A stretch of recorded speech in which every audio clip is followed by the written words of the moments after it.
I remember the day my world came crashing down.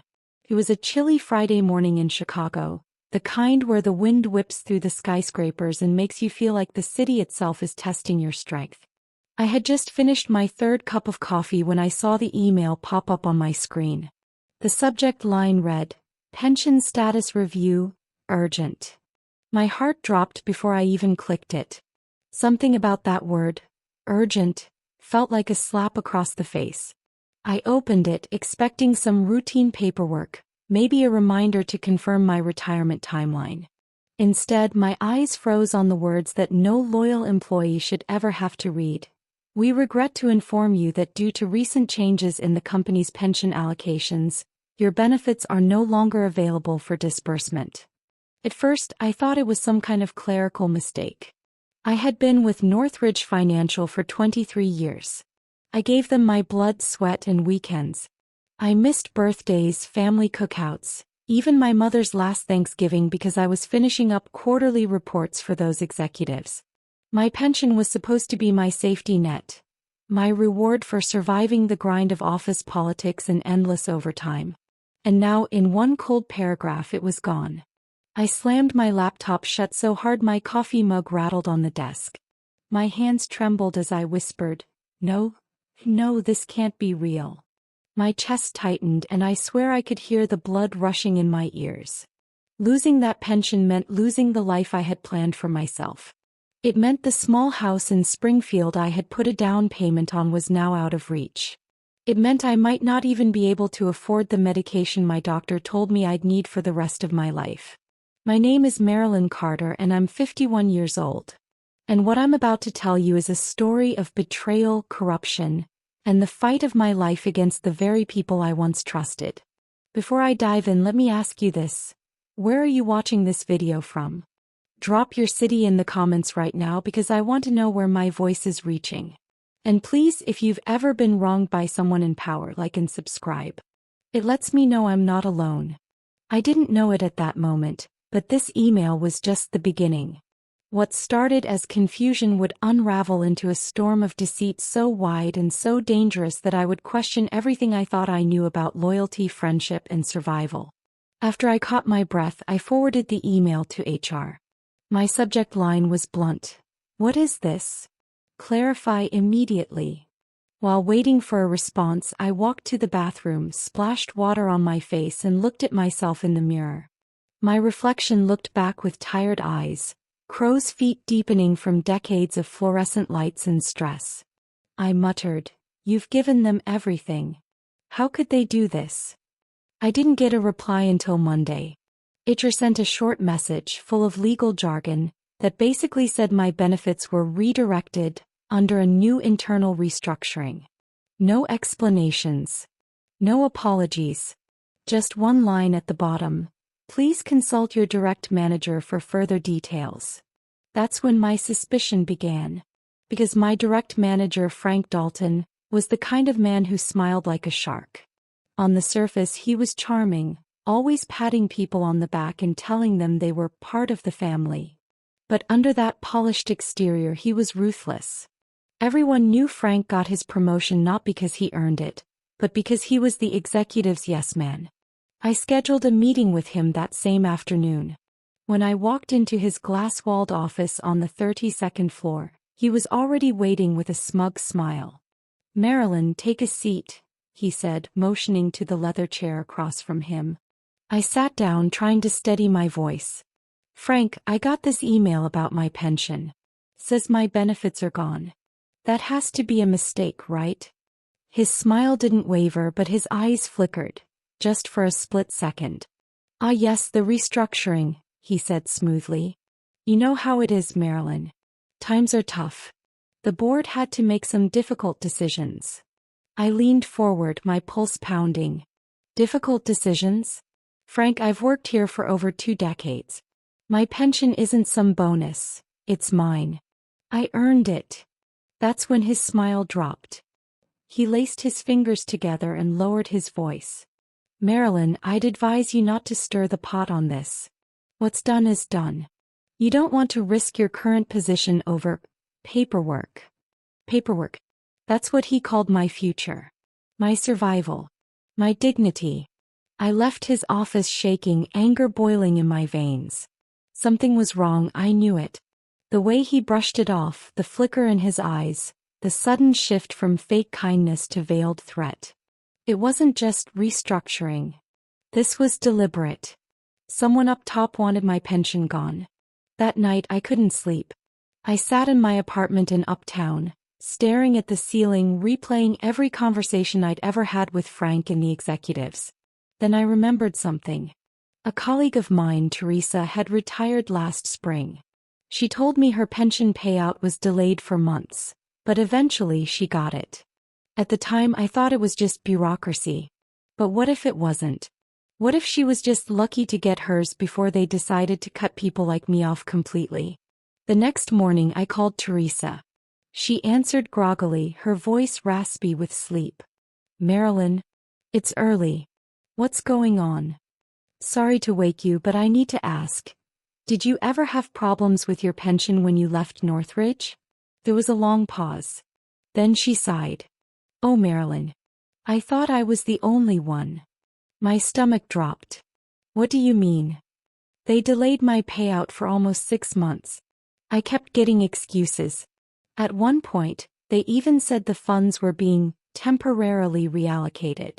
It was terrifying. I was ready to go to the press, but then suddenly the money came through.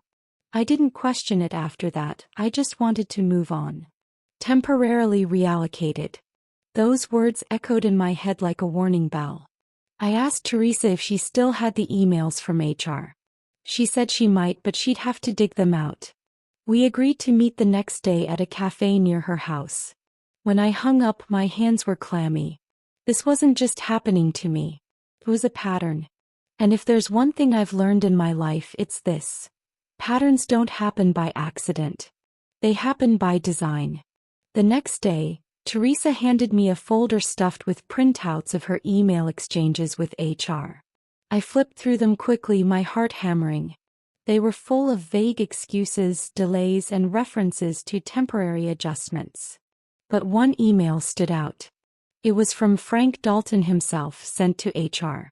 The subject line, Redirected Funds Approval. The body of the email was short and to the point. Per executive request, proceed with redirect. Discretion is critical. I froze. Teresa, did you see this? He shrugged. I didn't really look at it at the time. I just wanted my money. I figured it was all part of the process. But I saw it clearly now. Frank wasn't just brushing me off, he was involved. And not just him. The words per executive request meant the rot went all the way to the top. I tucked the folder into my bag, thanked Teresa, and left the cafe with my mind spinning. I had proof, small maybe, but proof nonetheless. If they could do this to her and then to me, who else had they stolen from? How much money had they siphoned off under the cover of restructuring? I didn't know it yet, but chasing that answer would drag me into a web of lies so dangerous. It would put my job, my friendships, and even my safety at risk. Because the truth wasn't just about missing pensions. It was about something far bigger. And I was about to walk straight into it. I couldn't go back to work the same way after what I found in Teresa's folder. Every glance from Frank felt sharper, every executive meeting felt colder, and every spreadsheet I handled felt like it was hiding something beneath the numbers. I had always trusted data, trusted that the books told the truth. But now I knew the truth was being buried line by line behind corporate jargon and secret authorizations. That night I stayed in the office late. Most of the floor had already emptied out, the hum of the cleaning crew's vacuums echoing in the background. I logged back into our internal financial system and pulled up the pension fund allocations. At first, everything looked clean, balanced, and proper. But then I noticed something strange. Under the transfers column, there were several entries marked RFA, with no clear description. I'd seen plenty of acronyms in my years here, but RFA didn't match any I knew. I clicked deeper and my stomach lurched. The transfers weren't small. We were talking millions moved out of the pension fund into something called Special Projects. But the Special Projects tab was locked behind an access level I didn't have. I leaned back in my chair, rubbing my temples. Millions of dollars. Redirected. And hidden. The fluorescent lights above me buzzed faintly, and I suddenly felt exposed like someone was watching me. I quickly logged out, shut down my computer, and grabbed my bag. As I stepped into the elevator, I couldn't shake the feeling that I had just crossed an invisible line. That by looking into those files I had made myself a target. The next morning I tried to act normal. I joined the team huddle, sipped my coffee, and forced myself to nod along to Frank's fake pep talk. But then, as everyone was heading back to their desks, he called my name. Marilyn, a word in my office. I followed him, my stomach churning. His blinds were half closed this time, casting striped shadows across his desk. He gestured for me to sit. "You've been digging," he said flatly. My blood ran cold. "What do you mean?" His smile was thin, practiced. "Don't play dumb. You're good at your job, Marilyn. Too good. Which is why I know you've been poking around where you shouldn't. Special projects is none of your concern." I clenched my fists in my lap. It is my concern if my pension disappeared into it. For the first time, Frank's mask slipped. His voice hardened. "Be careful. Curiosity is dangerous in this company. You've got bills to pay, right? Maybe a mortgage? Healthcare. You don't want to jeopardize those over something you don't fully understand." It wasn't just a warning. It was a threat. I left his office with my heart pounding, my mind racing. He knew. He knew I was onto something. But the more he tried to scare me off, the more determined I became. Later that week, I confided in a trusted coworker, Denise. She'd been with the company almost as long as me, and if anyone could help me make sense of what I was seeing, it was her. We met in the break room late in the evening, long after most people had gone home. "Denise, I think they're stealing from us," I whispered, showing her Teresa's emails and what I'd found in the system. Her eyes widened as she skimmed through the papers. "My God, Marilyn, this is big. Do you know what this means?"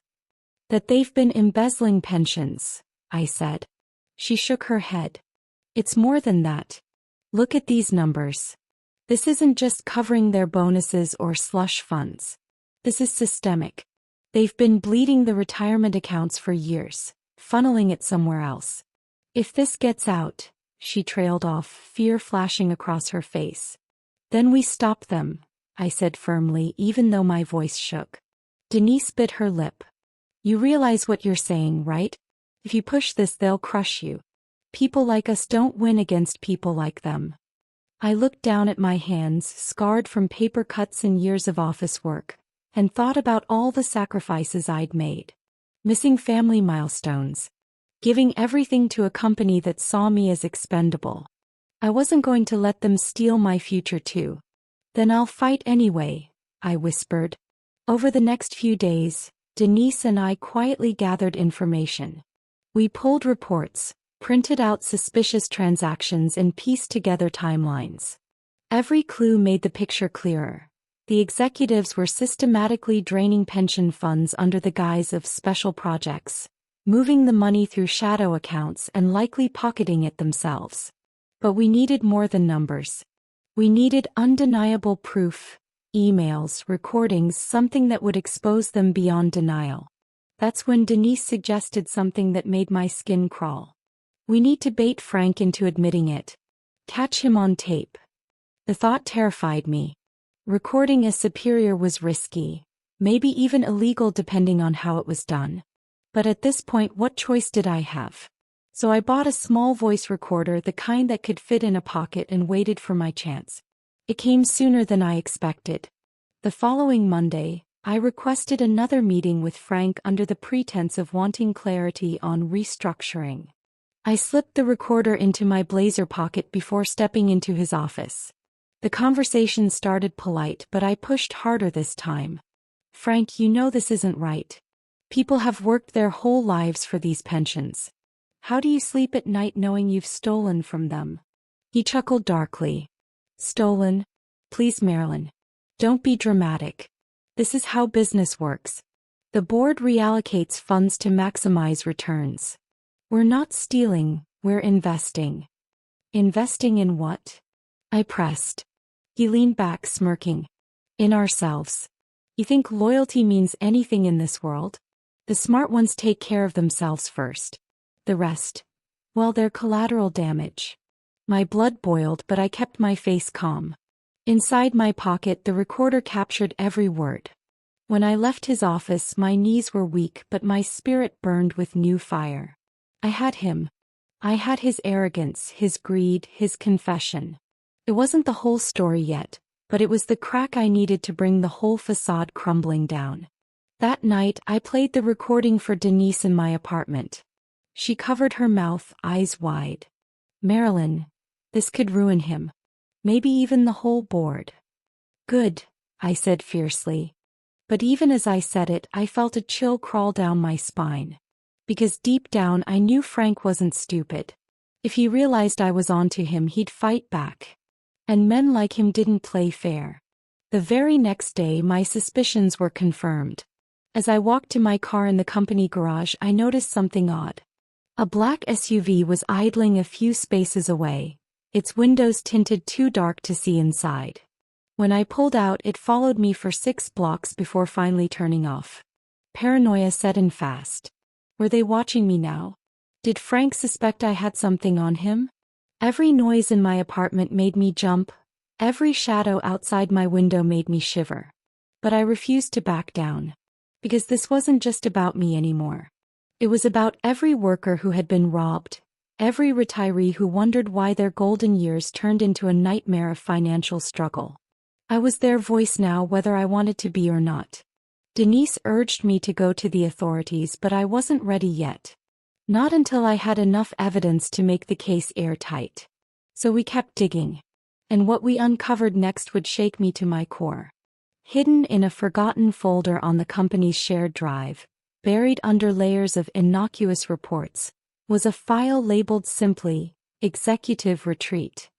Inside were scanned receipts, luxury resorts, 5-star dinners, even private jet rentals, all paid for through something marked SP allocations.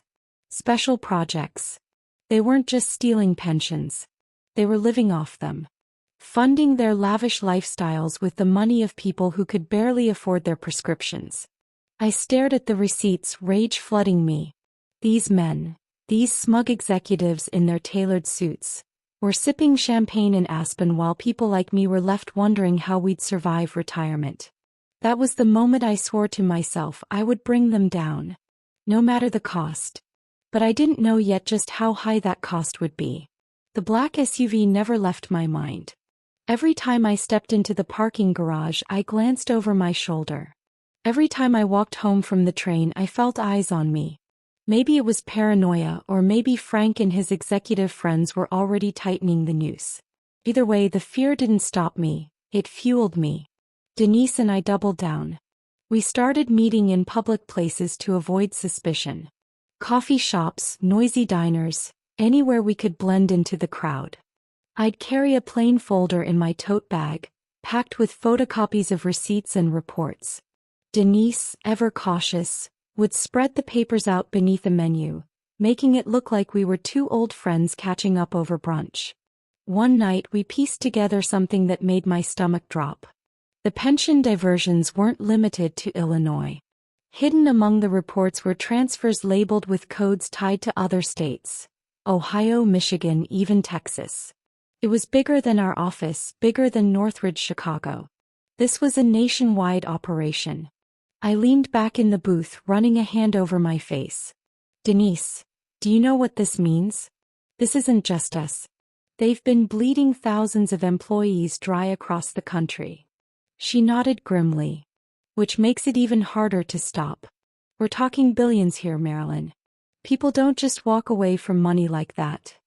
Her words hit hard, but they also lit a fire inside me. Billions stolen from people who had given their lives to this company. People like me who skipped family dinners and doctor's appointments for the sake of a paycheck and the promise of security that never came. That night, after Denise left, I sat alone in the cafe parking lot, staring at the folder in my lap. My hands shook not just from fear but from the weight of what we were carrying. This wasn't just about my pension anymore. This was about justice. The next day at work things felt different. Frank walked past my desk and gave me a look. A long, knowing glance that made my skin crawl. It wasn't the smug smirk he usually wore. It was colder, sharper, like a predator assessing prey. Later that afternoon I found a note on my desk. No envelope, no signature. Just 4 words scrawled in blocky handwriting. Drop it. Or else. I swallowed hard, crumpled the note and shoved it deep into my purse. I wanted to tell Denise, but part of me hesitated. If they were watching me, they might be watching her too. I couldn't risk dragging her down with me any more than I already had. Still, the warning only made me more determined. That night, I dug deeper into the financial database, pushing my access privileges further than I ever had before. And that's when I noticed something I'd missed. Buried in the special projects ledger was a trail of payments to shell companies. Each one was nothing more than a name and a P.O. box address, but the amounts were staggering. Hundreds of thousands, sometimes millions at a time. And then I saw it. One of the companies had a mailing address not in some faraway tax haven, but right here in Chicago. That was unusual. Shells were supposed to be distant, unreachable. Why would one be in their own backyard? I scribbled down the address and decided I'd drive by after work. The building turned out to be a shabby brick office on the south side, with a faded sign that read Harper Consulting. Through the glass doors I could see empty cubicles and dusty blinds. It didn't look like millions of dollars passed through here every year.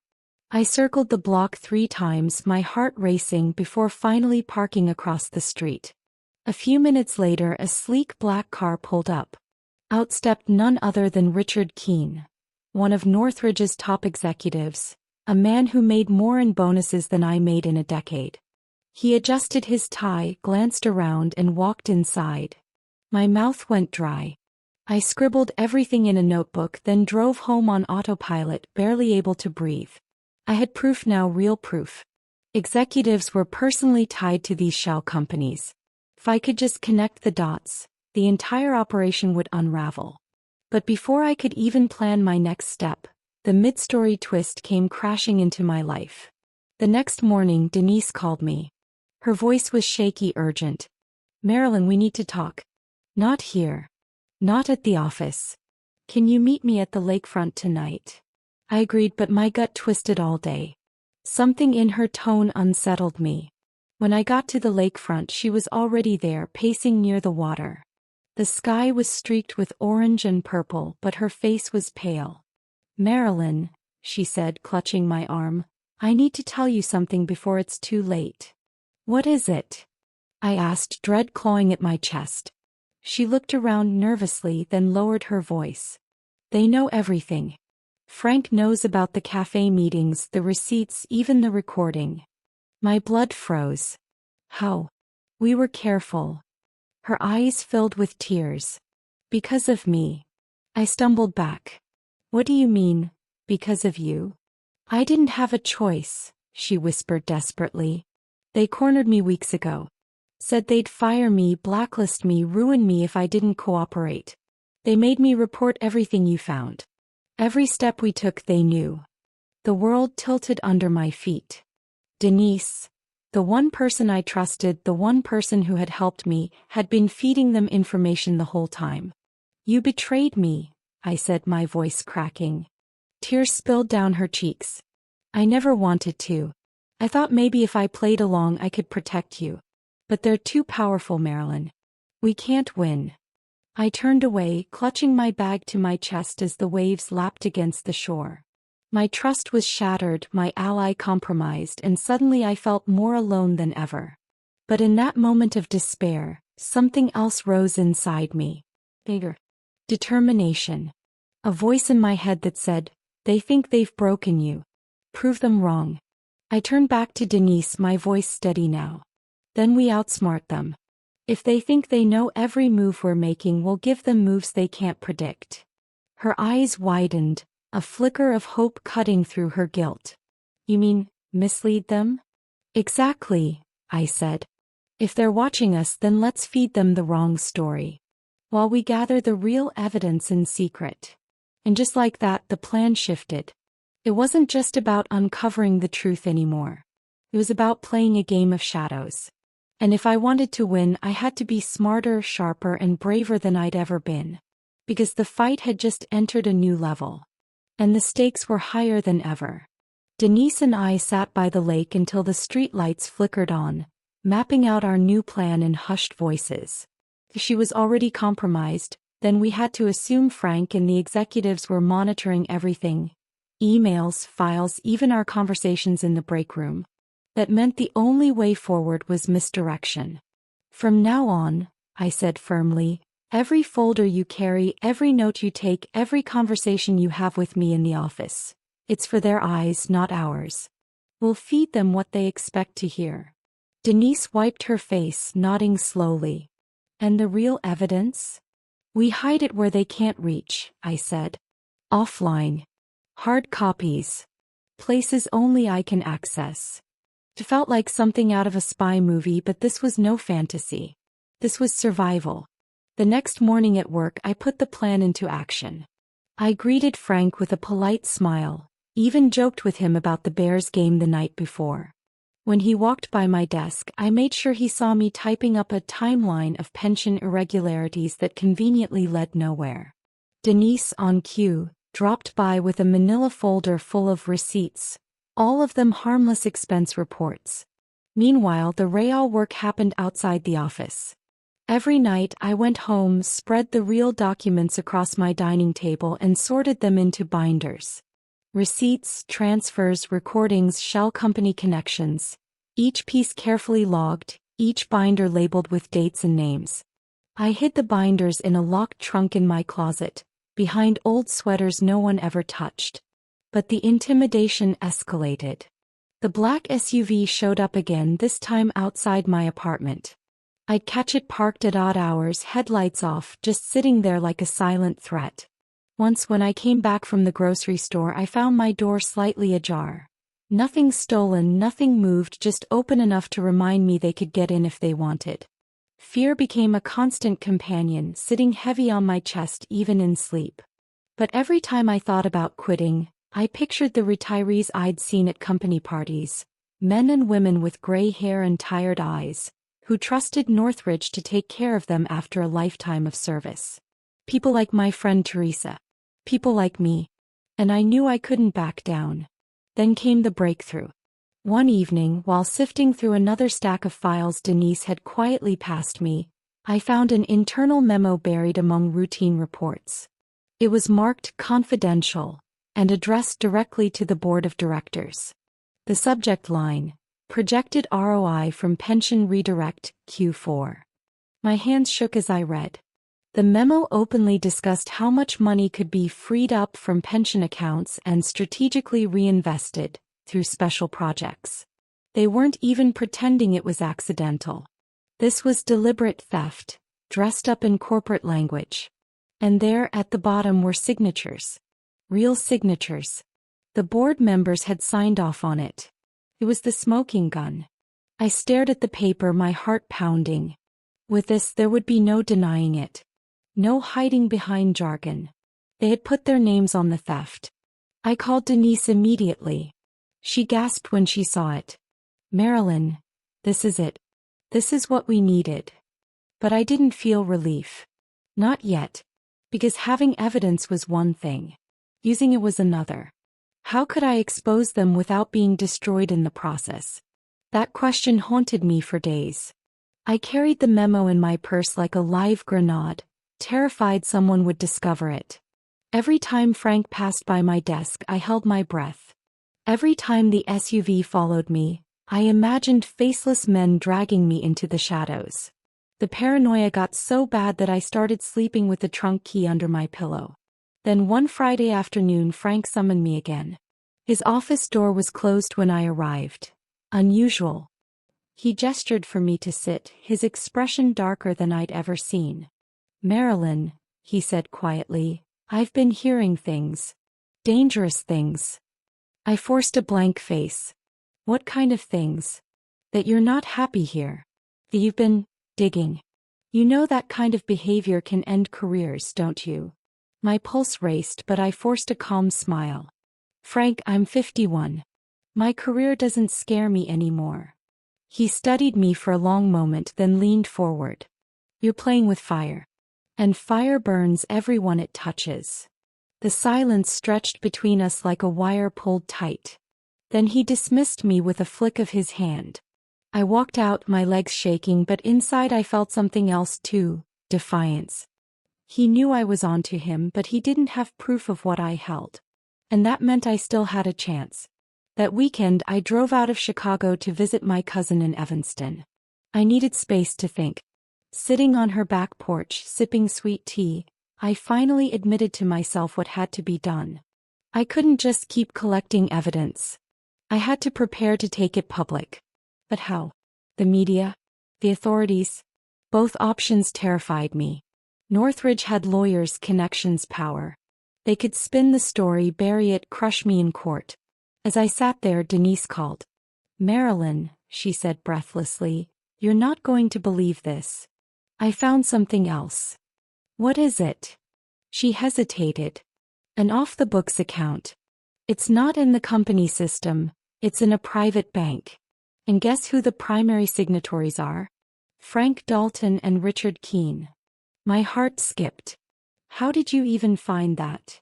A friend in accounting owed me a favor, she admitted. I didn't tell him the details, just asked him to check a few routing numbers. Marilyn, the pension money isn't just disappearing into shell companies. It's going straight into their pockets. For a moment I couldn't breathe. We had the receipts, the memo, the shell companies, and now a direct account tied to Frank and Richard themselves. It was airtight. But even as relief washed over me, dread followed close behind. Because if Denise could find it, then so could the executives.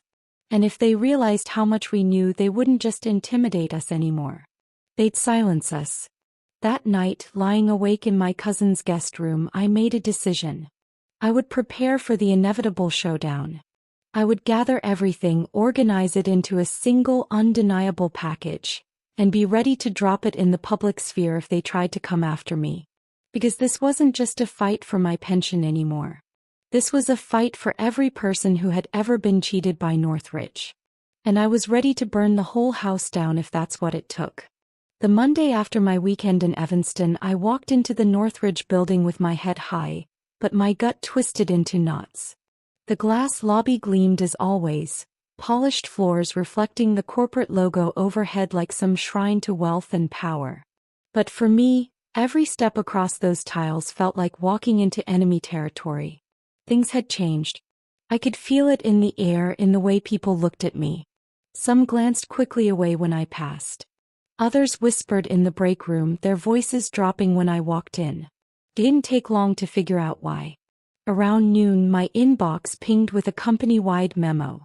The subject line, Compliance Reminder, Confidentiality and Loyalty. It was full of lofty words about integrity, corporate trust, and the severe consequences of sharing internal information outside of official channels. I could almost hear Frank's smug voice between the lines. This wasn't a reminder. It was a shot across my bow. Denise appeared at my desk half an hour later, her face pale. They're on to us, she whispered. That memo? It's about you. I shrugged, though my stomach clenched. Then let them know I'm not scared. But the truth was I was scared. More than ever. And the scare tactics didn't stop there. That afternoon HR summoned me. I walked into the conference room to find two lawyers waiting, their suits sharp, their smiles sharper. They slid a thick folder across the table. Marilyn, one of them said smoothly, there have been allegations of misconduct regarding your handling of company data.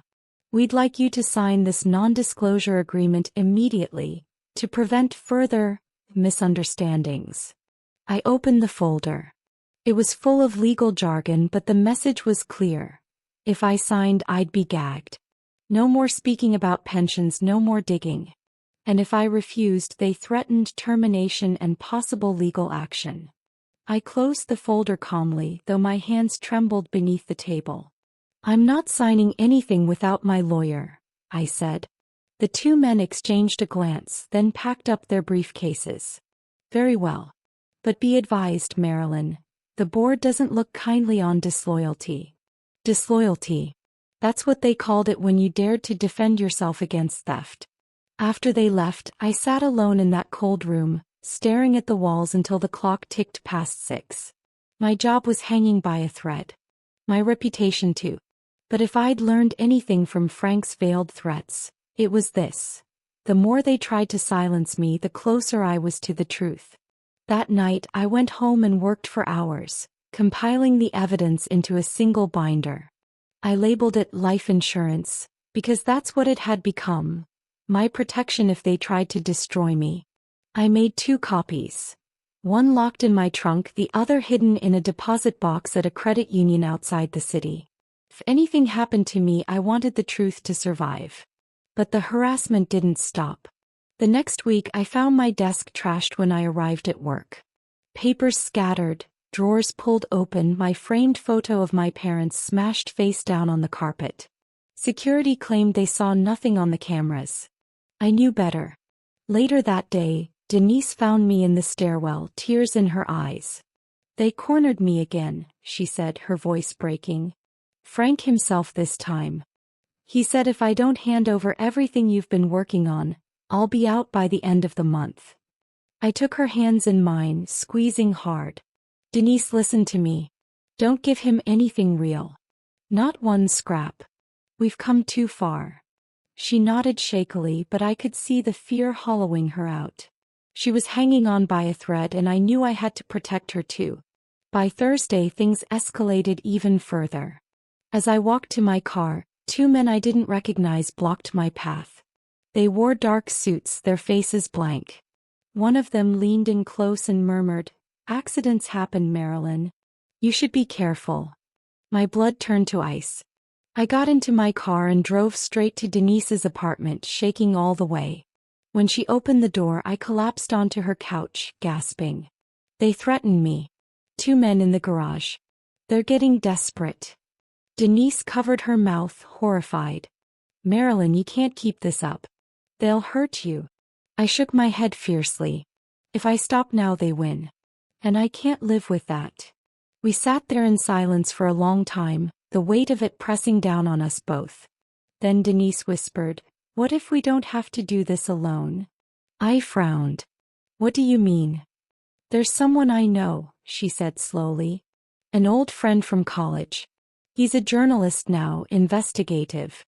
He's exposed corporate corruption before. If anyone can help us get this story out, it's him." The idea both thrilled and terrified me. On one hand, it was exactly what I needed. A way to take this beyond our small circle, to make it too big for Northridge to bury. On the other, it meant stepping into the open, putting everything, including my name, on the line. I leaned back, staring at the ceiling. If we do this, there's no turning back. They'll come after me with everything they've got. Denise touched my arm. They already are. Her words echoed in my chest long after I left her apartment. By the time I got home, I'd made my decision. I was going to meet this journalist. But even as I planned it, the danger crept closer.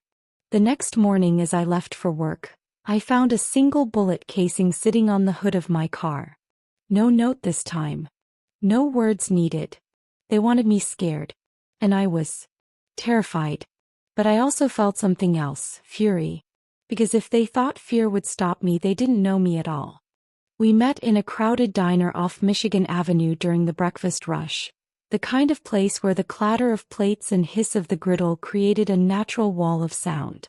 Denise arrived first and took a booth in the back. I came in 5 minutes later with a cap pulled low and my hair tucked into the collar of my coat. The journalist, whose name Denise had only given me as Cal, slid into the seat across from us like he belonged there. Early 40s, a beat-up leather messenger bag, eyes that scanned and filed away everything. "I don't want my name on anything yet," I said before he could speak. "Not until I'm sure you're not here to make me a cautionary tale." He didn't flinch. "Fair. But if you're telling me what I think you're telling me, this isn't a cautionary tale. It's a reckoning." Denise glanced at me and I reached into my bag. I'd brought a small sampler. Not the whole house, just enough to prove we weren't playing games. Copies of the memo with the signatures. 2 pages of the shell company payments. A short transcript from Frank's recorded confession, cleaned up and time-stamped. Cal read fast. His eyebrows lifted slightly at the memo, then again higher at the transcript. When he finished, he closed the folder gently, like the contents might bite. "This is real," he said. "Not a question." "It's a fraction," I said. "The rest stays with me until I know what your plan is and who you'll protect." He nodded, accepting the boundary. "My plan is methodical and loud. First, I vet what you gave me independently. Company filings, routing numbers, corporate registries for the shells. If it holds, I widen the circle. I'll pull property records, FOIAs where they apply, and I'll interview off-the-record sources who have history with your board. At the right moment, we go to my editor and we build a package they can't bury. Documents, voices, timelines. When it lands everywhere at once." "While they come for us," Denise whispered. "They'll try," he said. "So you don't walk into this blind. You'll need counsel. I can connect you with pro bono attorneys who specialize in whistleblower protections. Not perfect, not bulletproof, but better than walking barefoot through glass." I felt the tiniest thread of relief tug across my chest. "I won't hand you everything at once. We do this in stages. I'm holding back copies and a timed failsafe. If something happens to me, the binders move without me." Cal's gaze sharpened. "Smart. Keep it that way." We agreed on a secure drop method. A dead email inbox registered under a nonsense name, with drafts-only messages composed from library computers. 4 physical documents. We'd use a metal lockbox in the basement of a 24-hour storage facility. He'd rent the unit. I'd slip papers into the box during daylight hours. It felt theatrical, but by now I trusted theater more than corporate security cameras that always went mysteriously fuzzy when I needed them most. Before we left, Cal slid a folded sheet across the table. "These are questions I'll start asking quietly. When I ask them in the open, the ground will move under Northridge. Be ready." I unfolded the page. It wasn't notes about money. It was names. Former employees. Vendors tied to special projects. A retired HR manager I hadn't spoken to in years. As I scanned the list, a cold prickle ran over my skin. He'd already found doors I hadn't tried. That afternoon at work, the air felt charged, like a storm gathering behind the glass. The compliance memo had done its job. People were spooked. Conversations ended when I entered rooms. Laughter stopped. My phone, which used to ping with calendar reminders and Slack messages, sat like a stone on my desk. Frank summoned me just before close. His blinds were fully shut. "I keep giving you chances," he said, voice low and paternal. "But you're not listening." "Then say it plainly," I said. "What do you want?" "For you to stop. For you to sign the NDA and put this nonsense behind us. You're a good worker, Marilyn. I don't want to make an example of you." I held his eyes. "And if I don't? Then I will ensure," he said softly, "that your last years in this city are as unpleasant as possible." He slid a paper across the desk. "Termination for cause, pre-filled, awaiting only a date and a signature line." I stood. "You can end my job. You can't end the truth." For a beat, fury cracked his corporate polish. Then the mask returned. "We'll see." That night, the SUV followed me all the way to Uptown and parked half a block down. I made tea with unsteady hands and sat by the window until the lights in the SUV went off. If fear were weather, my apartment had a permanent draft. But even as I sat there, staring at the dark street, one thought steadied me. The closer Frank got to pushing me out, the closer I was to hitting something he couldn't afford to see in daylight. The SUV outside my apartment was like a punctuation mark to Frank's threat. Every time I peeked through the blinds, the silhouette of that vehicle reminded me that I was being watched. Fear tried to anchor me in place, but fury kept me moving. If they wanted me frozen, they were going to be disappointed. I dug deeper into the archive. Public-facing documents first, then the redacted internal records. That's when a name kept flashing at me, Aaron Blake. The polished, ever-helpful external affairs manager. On every community initiative. On every gala. On half the requests tied to special projects IT sweeps. The memory sharpened. Aaron intercepting me years ago with that smile, taking a vendor refund for convenience. At the time I thought she was efficient. Now it read like control. I cross-checked her digital footprints. Redacted calendars. Access tickets logged, on behalf of executive team. The pattern was too neat, too clean. She wasn't a clerk. He was a courier. I sent Cal a draft through the library inbox. Check Aaron Blake. Possible bridge between special projects and external charities. His response came quick. Already digging. You're right, her name threads through shell paperwork. I'll place her if I can. 2 nights later, just after midnight, someone tried my apartment door. The knob turned gently against the lock, then stilled. Minutes later, a sheet of paper slid under the door. No letterhead. Just one line in block type. You don't know who you're up against. I didn't sleep. I packed the life insurance binder into my tote and left it by the door. Keys under my pillow. Shoes on the floor pointing outward, ready to run. The next morning HR summoned me again. Lawyers waiting, their questions sharp as glass. Access violations. Data exfiltration. They demanded my laptop, my phone.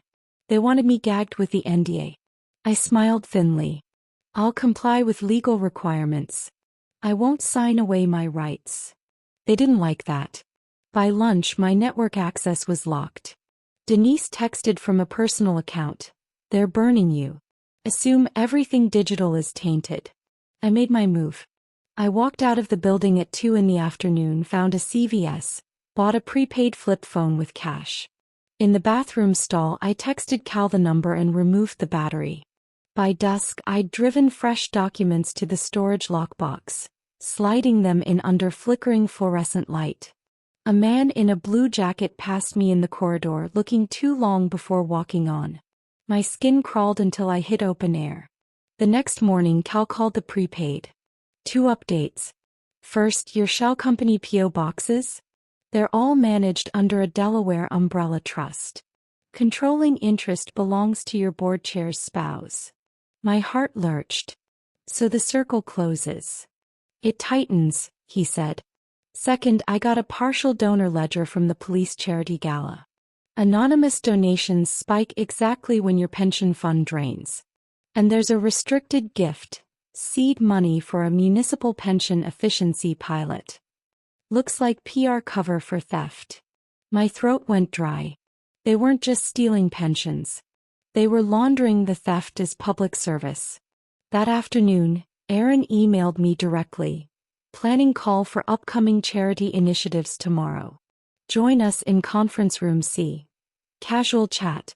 Won't take long. Smiley face. I stared at the screen. Casual chat with the woman whose fingerprints covered every shadow. It was an invitation and a trap. I went home, dug out the tiny recorder I'd once hidden in a lip balm tube and charged it overnight. At 2:30 the next day, I walked into conference room C with a neutral smile. Aaron stood polished and perfect, flanked by 2 staffers. On the screen, 3 executives dialed in from the 31st floor. One of them was Richard Keene. The meeting began with polished slides, stakeholder synergy, impact narratives. I took notes, waiting. Then a male voice on the speaker cut through, smooth as glass. Let's ensure the special projects ledger aligns with the charity outflows. We don't want any gaps. Aaron nodded crisply. Already syncing them weekly. Another voice, faint amusement. Keep retiree communications delayed and framed as market timing. If anyone escalates, route to legal. A third voice, bored. Maximize reinvestment. Minimize noise. I kept my handwriting steady, my face neutral. Inside, the recorder hummed, catching every syllable. It was exactly what Cal had asked for. A voice above Frank spelling the scheme out like a shopping list. The meeting ended politely. Erin walked me to the door with her glossy smile. So helpful to have you here. We should do this more often. I smiled back, but when our eyes met, I saw it. The flicker of awareness. The tiniest hint that she'd miscalculated. I went straight to the library and uploaded the audio. Draft message. You asked for a nail. I brought a box of them. Cal replied in 10 minutes. Verifying voice attribution, but Marilyn. This is the lever. That night I turned my key in the apartment door, relief just starting to sink in when a knock sounded. Not the gentle twist of a knob this time. Not paper slid under the door. A steady, deliberate knock. I froze, tote strap cutting into my shoulder. Someone stood on the other side, patient, waiting. The knock was steady and deliberate, not the kind you could mistake for a neighbor or a delivery. I froze, tote still slung over my shoulder, the life insurance binder heavy against my side. Every nerve in my body screamed at me not to open that door. Then I heard it, a whisper, urgent but familiar. Marilyn, it's me. Denise. I exhaled hard and undid the locks. She rushed inside, pulling the door shut behind her. Her coat was half-zipped, her hair damp with sweat, eyes wide like she'd just outrun something. They fired me, she blurted. Frank called me in, told me my probation was permanent. End of the month I'm out. He said if I'd kept cooperating things might have been different. Her voice cracked on the last word and I felt the weight of everything pressing in on us. They weren't just cutting her off. They were sending me a message. Then they think they've already won, I said. Which means this is our chance to hit harder. I told her about Erin. About the executives on the call. Their voices smooth as silk while they talked about pension theft like it was routine business. About the recorder hidden in my notebook. Denise covered her mouth. You walked into their den and came out with gold, she whispered. Not gold, I corrected. Dynamite. The following day Cal reached out through our dead drop email. Verification underway. Editor wants more. Visuals would seal it. Can you get any? Visuals. The word made my stomach turn. Audio was one thing, voices could be spun, denied. But if people could see executives laughing while they siphoned away retirements, the lie would die in broad daylight. That night I dug out a camera pen I'd bought years ago on a whim, tucked away in a drawer.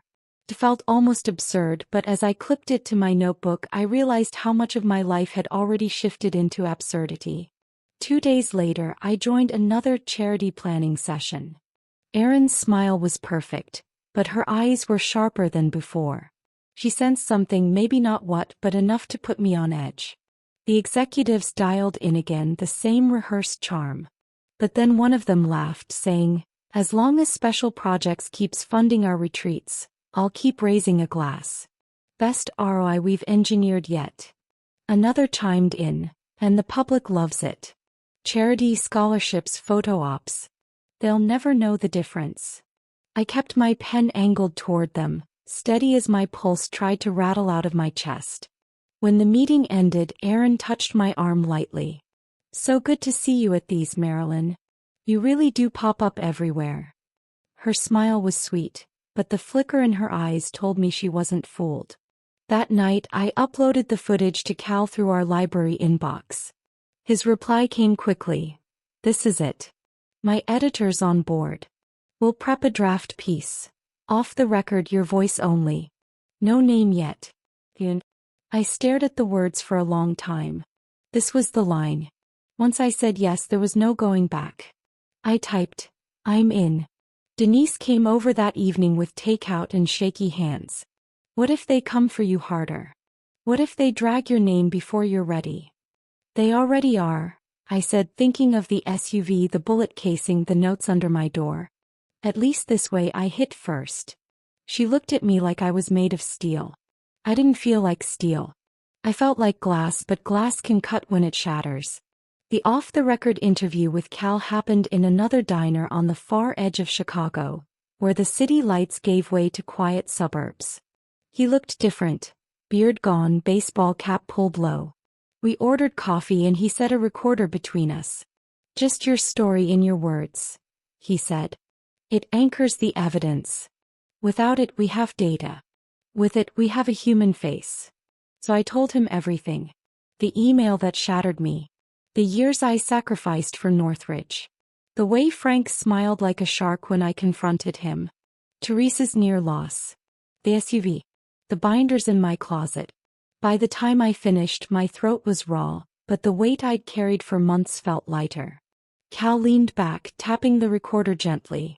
"When this runs, Marilyn, it won't just shake Northridge. It'll shake the entire system." "Good," I said. "Let it." When I got home, another note was waiting under my door. Just 2 words this time. "Last chance."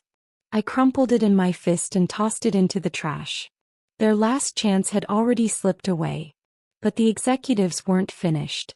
The next morning I opened my email to a headline splashed across a local business blog. "Longtime Northridge employee under investigation for data theft." My name wasn't there, but the description was clear enough for anyone in the office to know who they meant. Colleagues avoided my eyes. Whispers swirled.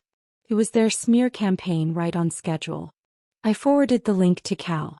His reply, "Classic pre-spin. Means they're scared. Hold the line." By the end of the week, HR sent me a notice of pending termination, citing gross misconduct. I was suspended, stripped of my badge, escorted out by security while coworkers stared like I'd grown horns.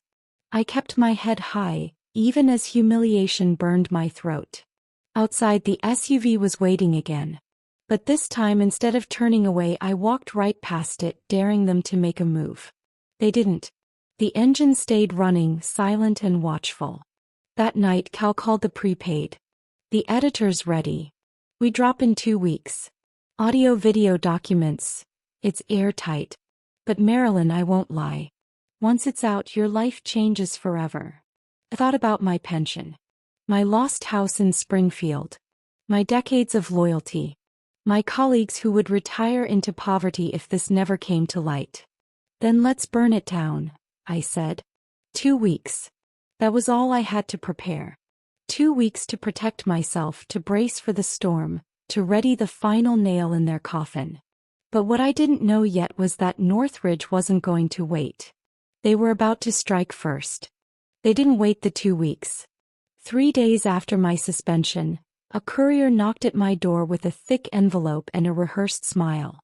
Inside was a temporary restraining order request, Northridge Financial versus Marilyn Carter, accusing me of unlawful possession of proprietary data and malicious interference with corporate operations. A hearing was set for the following Tuesday in a downtown courtroom.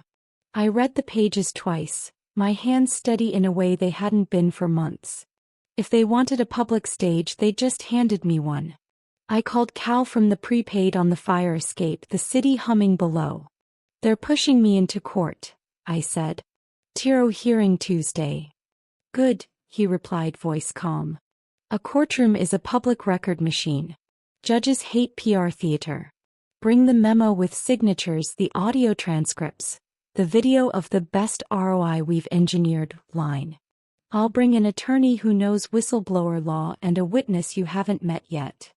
"The predecessor?" "Her name is May Whitaker," he said. "External affairs before Aaron. She printed draft versions of the efficiency playbook. She's nervous, but she's in." I watched a train rumble past, windows yellow with evening. "Cal, if I lose, they gag me. If you lose, we appeal. And we publish anyway." I slept in pockets, waking to check the tote by the door. On Monday, I visited the credit union to rotate the deposit box keys and slipped an extra copy of the life insurance binder to May's attorney through Cal. I called Denise from a cafe with the espresso machine screaming in the background. "Don't come to court unless you're ready to be seen," I told her.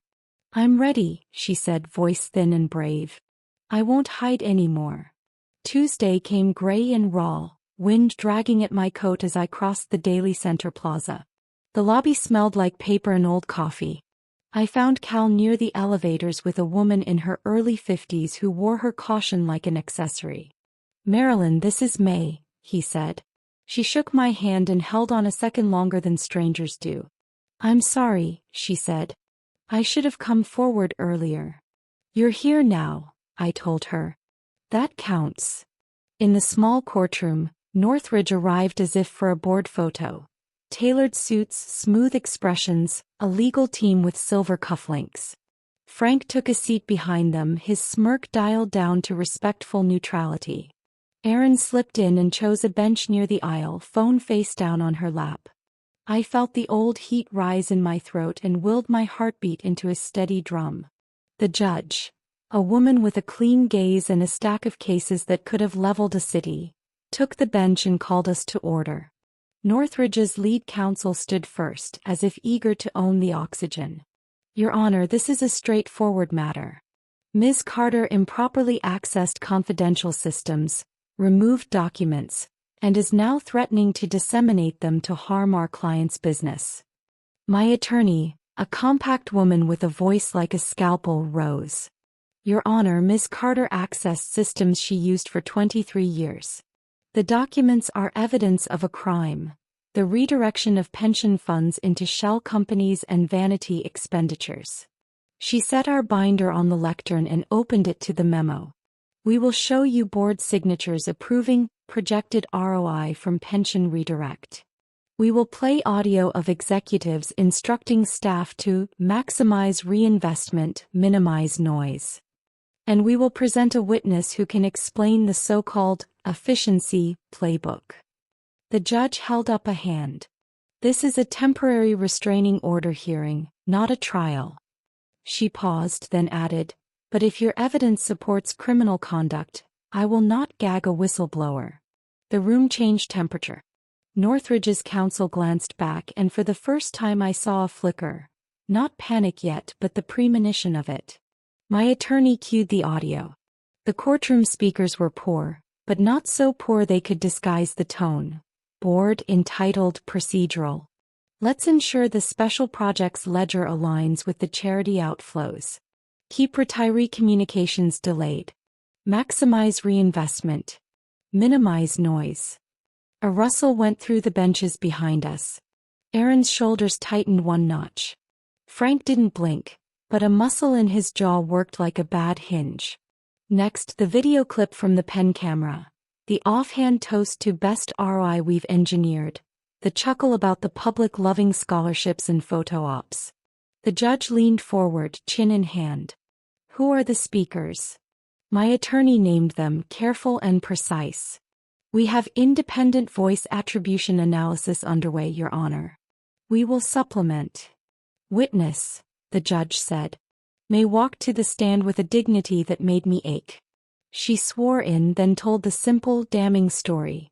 How she'd been asked to mock up language connecting pension optimization to charitable leadership.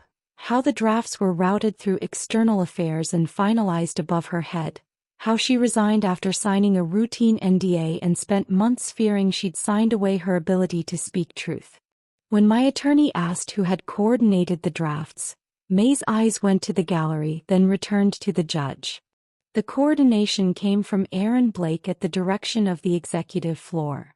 Erin's face didn't move, but both of her hands vanished under the bench, clenched in her coat pockets. Northridge's counsel objected to speculation, to foundation, to relevance, each objection a bead on a string. The judge sustained a few, overruled more, and finally held up a palm. "I've heard enough for this motion." She looked from the binder to the suits. "I'm denying the TRO.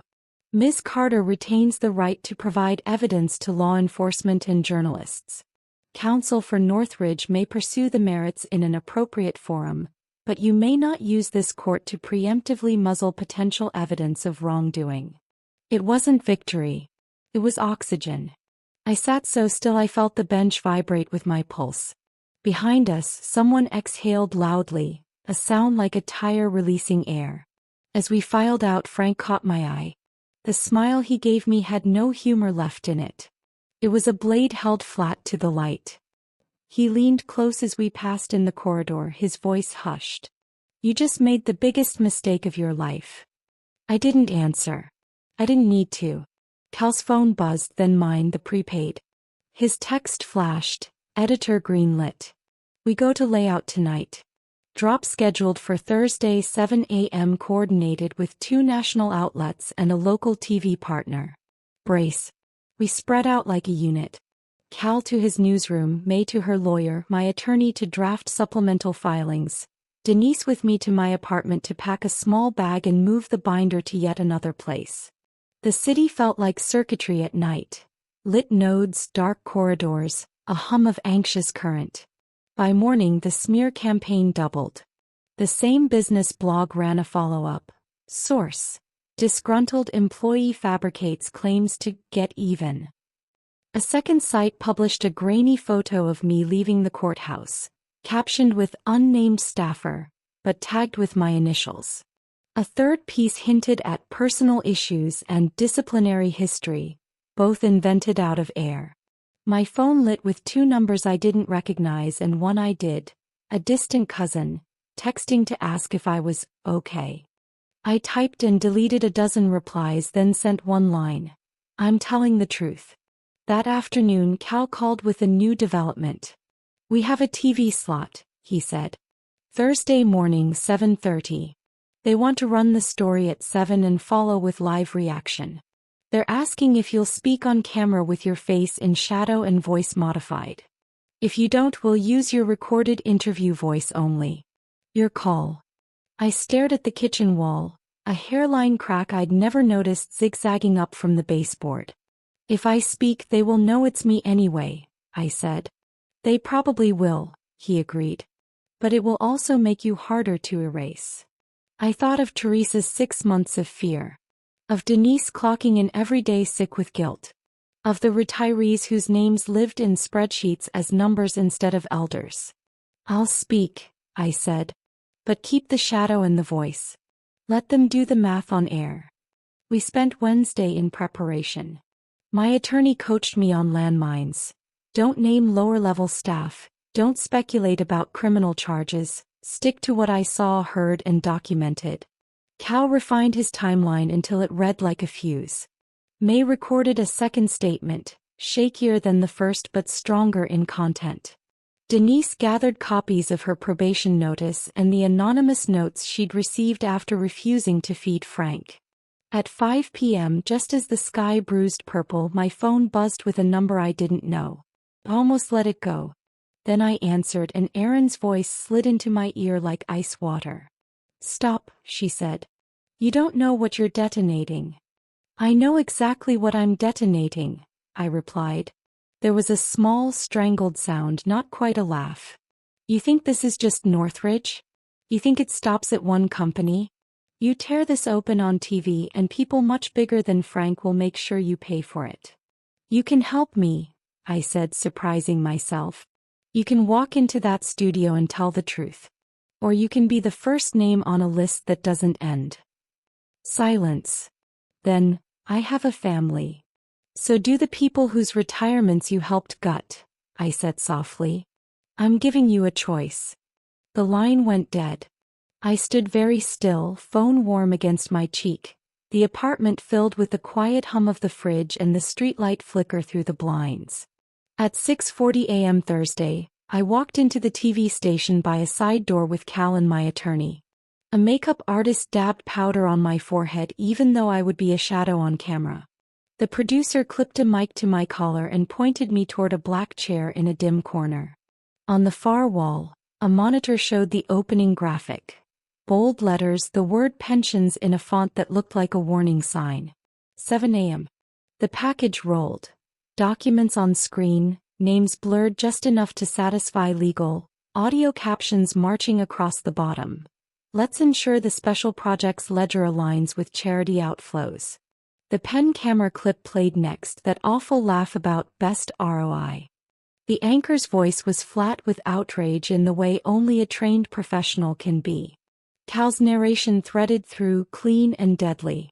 May appeared in profile, voice altered. I followed, my own silhouette a dark cutout, my words steady. I didn't want to blow up my life. They blew it up for me when they stole what I earned. The station cut back to the studio. The anchor thanked us and promised continuing coverage. My mic was still hot when the producer tapped his watch. "Stay," he mouthed. Reaction panel. Phones in the control room lit up like a switchboard from a movie. Retirees calling in, city workers. A young man saying his mother's checks had been temporarily delayed twice in a year. A second anchor read a statement from Northridge live on air. "These allegations are categorically false. We are cooperating fully with authorities." The graphic under his face read, "Breaking. State AG opens inquiry." Cal's editor had coordinated the drop with a heads up to the Attorney General's office, and they'd moved faster than any of us hoped. I felt the first real tremor of relief, and then the floor shifted again. The producer jogged over, eyes wide. "We have a live call," he whispered. "Anonymous. Says she's executive affairs. Says she wants to clear her conscience. She'll go on air if we scramble her voice." My chest went tight. "Aaron? Or someone I didn't know yet?" The anchor nodded to someone off camera, then looked straight into the lens. "We have a caller on the line who says she works at Northridge in executive affairs. Caller, what do you want viewers to know?" A modulated voice filled the studio, shaky and low. "The charity outflows were a cover. We were told to move pension funds to special projects, then route expenditures through events so they'd look legitimate. We were told the board chair's spouse handled the management company. People who pushed back were sidelined or fired." A pause thick enough to breathe. "I can provide emails." I couldn't live with it anymore. I stared at the speaker in the ceiling, heart punching. If it was Erin, she'd chosen her moment with surgical precision. If it wasn't, then the dam had broken in another place entirely. The anchor thanked the caller and pivoted to a state senator who joined the panel by remote, his jaw set. "There will be hearings," he said. "City and state. Subpoenas if necessary." The segment ended. The producer unclipped my mic. Cal squeezed my shoulder, quick and human, and my attorney murmured, "We need to get you out the side door." We made it as far as the corridor when a figure stepped from a recessed doorway. Erin. No camera, no entourage. Just her face, pale and set. She looked at Cal, then at me. "I didn't make that call," she said. "But I can make the next one." "What changed?" I asked. She glanced toward the studio where the AG chirons still glowed on the monitor. "The wind," she said simply. "And my conscience." She opened her purse and took out a thumb drive. Drafts. Calendars. The weekly sync lists. "If you bury me, I'll deny it. If you protect me, I'll lead you to the rest." Behind us, a producer shouted for someone to roll B-roll of the Northridge building. Phones rang. On the street outside, sirens stitched the morning together. Erin closed my hand around the drive and met my eyes. "This is me choosing," she said. And then the station doors swung open and two men in suits strode in. Not Frank's thick-necked security, but state investigators with badges. "Miss Carter," the taller one called. "We'd like to speak with you. Now." I looked at Cal, at my attorney, at Erin standing on the knife edge of her own decision, and felt the city tilt around me like a great machine changing gears. I nodded to the investigators and stepped forward, the thumb drive warm in my palm like a lit match. The investigators led me into a side conference room at the station, shutting the door against the noise of ringing phones and breaking news. Their badges caught the fluorescent light as they sat across from me, notebooks already open. "Ms. Carter," the taller one said, "we've been briefed on the allegations. We'd like you to walk us through what you have, starting with that drive in your hand." I looked down at the thumb drive Erin had pressed into my palm minutes earlier. It felt heavier than metal, heavier than plastic. It felt like the fulcrum of everything. "It has draft memos, sync lists, internal calendars," I said. "All tying pension fund redirection to charity outflows. Names, dates, voices. Enough to prove this wasn't sloppy accounting. It was deliberate theft." The second investigator, a woman with sharp eyes, leaned forward. "And you're willing to testify under oath that you witnessed these practices?" "Yes," I said, my throat tightening. "I'll testify." They exchanged a glance, then slid an evidence bag across the table. I placed the drive inside, watching it vanish into clear plastic. The taller one sealed it with a snap. "Thank you, Miss Carter. We'll be in touch soon. And for your safety, we recommend you don't go home tonight." That last sentence hit harder than any of Frank's threats. Don't go home. My apartment, my binders, the closet with the trunk. All of it suddenly felt compromised. Cal and my attorney were waiting in the hallway when I stepped out. Denise was there too, pale but steady. Erin lingered near the door, her face unreadable. "They have the drive," I told them. Cal let out a long breath. Then the fuses lit. The days that followed were a blur of subpoenas, press conferences, and headlines. The Attorney General announced a formal investigation into Northridge Financial, naming potential pension misappropriation as the focus. The stock dipped 10 points overnight. Reporters camped outside the headquarters downtown, cameras flashing every time an executive walked in or out. Frank, once the smooth face of loyalty in the office, was cornered by microphones in the lobby. His smile faltered for the first time on camera.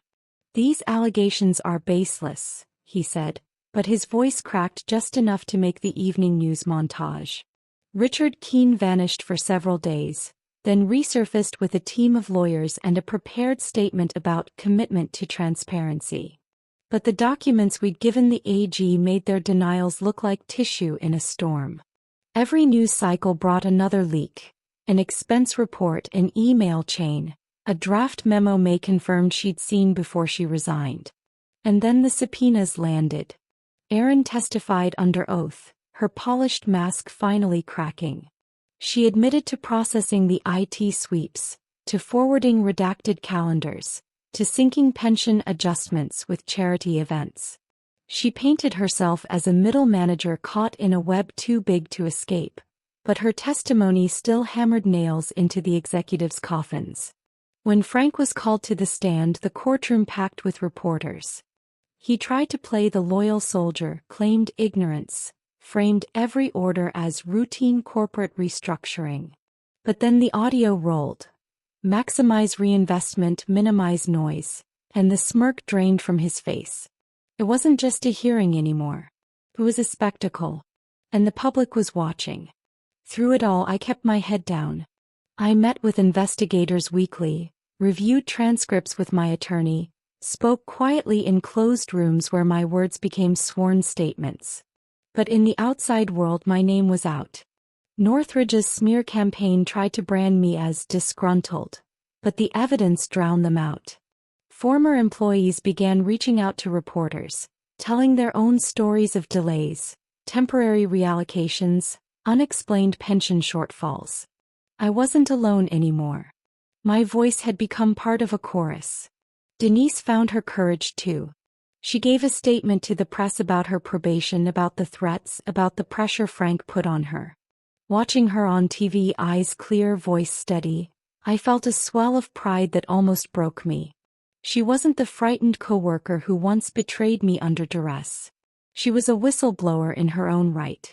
May's role was quieter but just as crucial.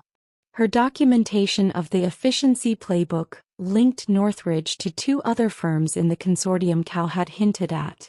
The investigation widened. Suddenly, it wasn't just one company under fire. It was an entire model of corporate theft masquerading as reform. Months passed. Northridge's executives resigned one by one under pressure. Frank was indicted on charges of wire fraud and conspiracy. Richard Keene faced a grand jury. The board chair's spouse was subpoenaed in Delaware, their trust accounts frozen pending review. The company itself staggered like a wounded animal. Stockholders demanded resignations. Clients fled. Lawsuits piled up. By the end of the year, Northridge Financial announced a full restructuring under state oversight. Their polished logo, once a symbol of power in Chicago's skyline, became a punchline on late-night TV. Me. I didn't get my pension back. Not all of it. The money had been siphoned too long, too deep. What I did receive months later was a restitution check, a fraction of what I'd earned, but paired with a letter that mattered more than the dollar amount. As part of settlement, Northridge Financial admits wrongdoing in mishandling employee pension funds. It was the closest thing to an apology I'd ever see. One quiet evening, Denise and I sat by the lakefront where she'd once confessed her betrayal. The water rippled in the orange light of sunset, the skyline sharp behind us. "You ever wish you'd just kept your head down?" she asked softly. "Every day," I admitted. Then I looked at her. But I know I couldn't have lived with it. Silence would have been a slow death. She nodded, pulling her coat tighter against the breeze. "They called me brave in the paper," she said with a small smile. "But the truth is I was terrified the whole time."